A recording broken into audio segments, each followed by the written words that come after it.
Are you ready to build real skills for a better future? Tune in to Skilling Uganda, the show that empowers, educates and transforms lives. From hands-on vocational skills to expert guidance and real success stories, Skilling Uganda connects you to opportunities that matter. Every Monday to Friday, 9 a.m. to 11 a.m. Don't just stream it, skill it. Skilling Uganda, shaping Uganda's future, one skill at a time. Only on TV1. See the difference.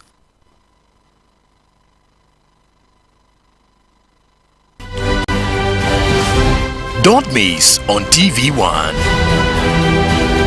Are you ready to take charge of your future? I told you I'm one of the best performing prime ministers. Parliament is not a stationary building. Welcome to Know Your Government on TV1. New spirit of fighting corruption. The show that breaks down how government works.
at exactly 3 p.m. to 4 p.m.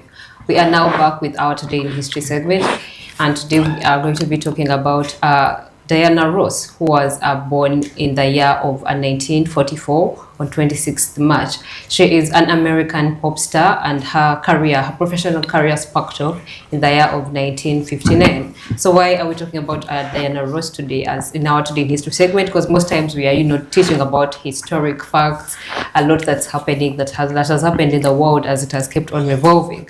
But today we are taking, a stance, back to the music industry and talking about Diana Ross, an icon.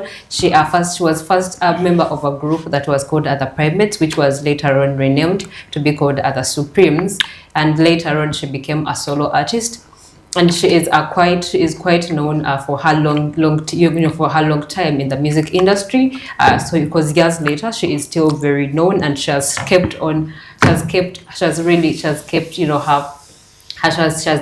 recognized in the music industry. So the doctor, we're going to today, we have a Diana Ross, in our Today in History segment. The American pop singer, achieved her fame, her career sparked off in 1959. And, she's a pop soul vocal, she's an artist, pop soul. She's really, she has very strong vocals. So her, and her musical background. One thing I do know about her is I think even Michael Jackson had a crush on this lady. It's believed that the song that Diana was a dedication to her. Not, because, since Princess Diana loved the song, most people did think it was, Princess Diana's, but it was a dedication to Diana Ross.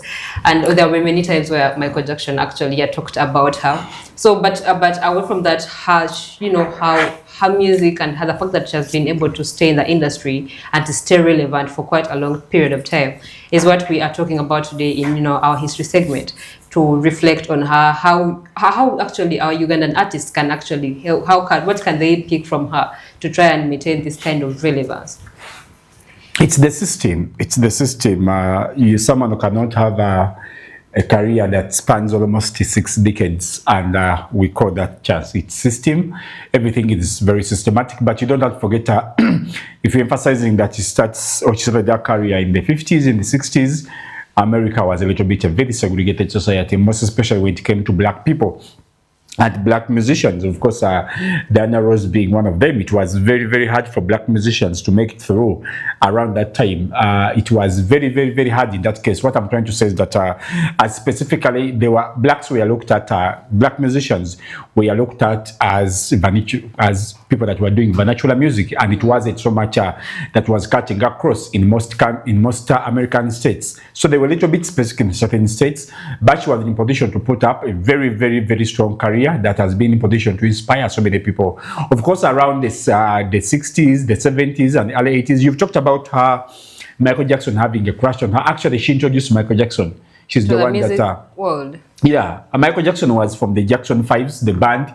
Of course, when he went into a solo career, the biggest mentor that he had was Diana Ross, because she had already been in the system. Michael Jackson releases his first album, I think, at Thriller, 1979 or 1982, when Diana Ross was already a star. And still, the biggest challenge that made her not to go beyond that was racism, because the biggest music labels, because in America you don't trend, you don't turn out to be a star, you only become a star when you have a label behind you.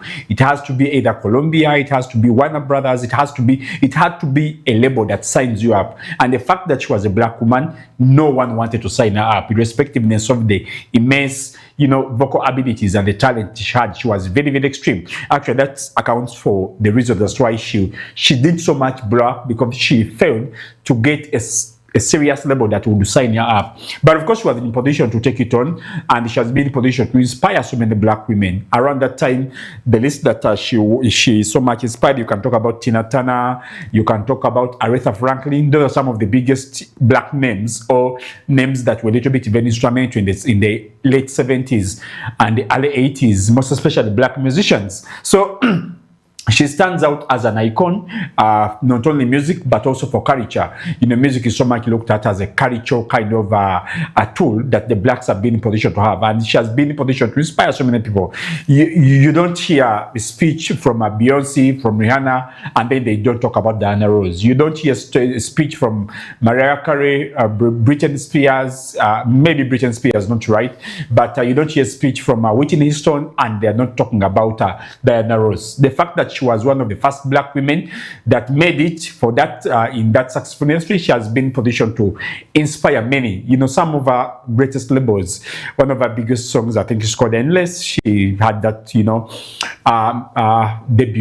collaboration with I'm forgetting that gentleman, with Lionel Richie. By Lionel Richie. It's very beautiful, though. She stands out musically as very outstanding, but also the times, it's like how you would compare to, how do you compare maybe Jabbar Karim in basketball, that time when he made it, when basketball was predominantly dominated by white people. So you're the first person to become this icon, to become this diva. How do you thrive through irrespectiveness of the Jim Crow South? Actually, such musicians were a little bit so popular in the northern part of America, but in the Jim Crow South, that is Texas, you can talk about Texas, you can talk about Oklahoma, you can talk about New Mexico. They weren't so popular because they were not so much giving space to black people around that time. But of course, she also worked during that time when there were black musicians like Stevie Wonder. Stevie Wonder is a blind man, I think he's in his early 80s.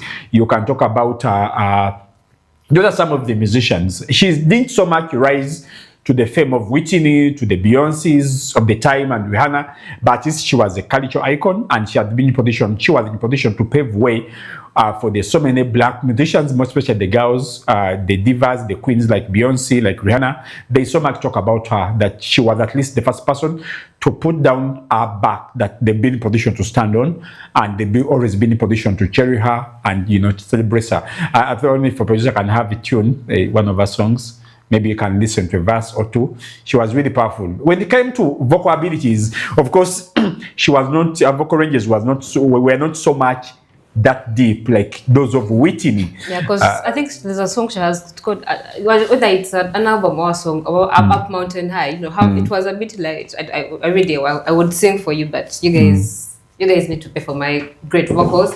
So, but it's, you have she great has vocals. Yes, very good, but she has a very, she has a light tone. Yes, but that's majorly Diana Ross. She's one of the best-selling female artists worldwide, with with a career that spans over 6 decades. She was born on the 26th of March in the year 1944 in Detroit, Michigan. And most people do call her the Queen of Motown because that's where they majorly used to operate from. Or that's where she got discovered. That's where her career sparked off. That's what we had today in our history segment. That is Diana Ross, celebrated and one of the best-selling female artists the world has to offer, and she's a black woman as well. To add to that, moving on from our segment. In Namibia, authorities in Namibia have rejected a license application from Starlink. Starlink is an internet provider owned by Elon Musk. This announcement was made on Monday, 23rd of March, by officials saying that the company failed to match the criteria that it had to pass through. This was a criteria containing six regulatories that they had to meet, and as the six criteria included competition, technical and financial capacity, spectrum availability, ownership and control, national defense and public security, and compliance history as well. So officials stated that Starlink only satisfied half of these requirements, and the rest it was not able to sustain them. That is things like ownership. They said that for an internet company to operate in Namibia, 51% has to be local ownership, which is quite the opposite with Starlink. It is fully owned by foreigners. So they said the project could have strengthened, the competition and improved connectivity in undeserved areas. They also confirmed that Starlink demonstrated sufficient technical and financial capacity, and that required frequency bands where frequency bands were available. So, however, they said that it raised concerns regarding national defense and public security. They highlighted risks related to data sovereignty, jurisdiction, and the ability of regulators to exercise oversight over the company's operations. The regulators also flagged compliance issues, saying that Starlink has been already operating without a license, and they had failed to respond to regulatory requests by the officials. So they said they had already, gone against that. So they were already going against, the requirements that they had to actually have for them to acquire a license in Namibia. Though the officials said that it's not, fully, it's not like a permanent solution that they have fully closed down. They said that they are still open in case the company decides to review some of, to check the requirements. In case the company is to actually meet these 6 criteria, they would actually reconsider. So they said they are still open in case of any adjustments made by Starlink. But as Starlink actually still shows, according to its plan, it still shows it's looking forward to operating in Namibia, and it has not yet been able to respond to this rejection of their license that was made on Monday by the officials in Namibia. So, Doctor, we have this kind of Starlink. We've seen its connectivity. It's satellite based. It really helps. It has a stronger reach you compare to the normal internet providers that we do have. So with Starlink, the fact that it is totally owned by a foreigner, that is Elon Musk. So what does this speak for Africa's connectivity? Do we see Africa actually getting a better with this kind of connectivity with internet access and provision, now that we have Starlink wanting to actually broaden its usage?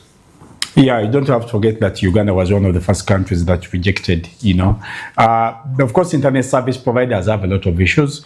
They have a lot of issues because no one exactly understands.